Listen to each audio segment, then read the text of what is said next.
First of all, thanks to Well Dressed Baby, what a name, for supplying the tutorial, these step-by-step tutorials on how to save imagery on your Chromebook. Now, I'm going to make a video for each of these because it's not just about the process of saving and renaming and giving credit for the public domain imagery that you find.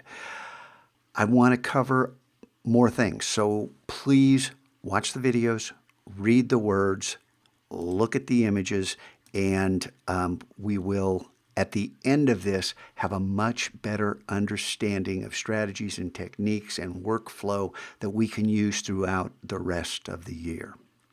You got it? So, because this is the first video, I want to talk about this first element. It says navigate to a free image site like Unsplash or Pexels. Now, I've linked to these, and this image right here, if I jump over here, I searched for photographer, found this image. Now, you notice there's a whole bunch more green there than there is here, and this looks a little more vibrant. So I've cropped this and enhanced this image, which is my typical practice.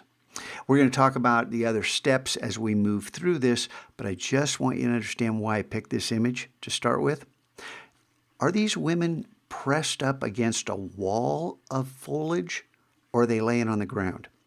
Either way, I have my suspicions on what's happening here, but either way, this is an unusual angle.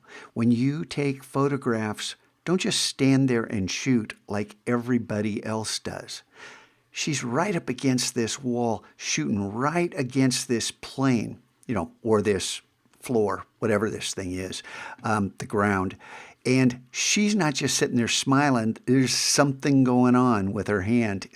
And who knows what face she's making. So getting an interesting shot, an unusual shot. I want you to think about that when you're taking photographs yourself, because you don't always want to use public domain images. But if I want to use public domain images, yeah, I will go to a site like Unsplash. But if I want something in outer space, I go to NASA. If I want something from history, I might go to the Smithsonian or the British Museum.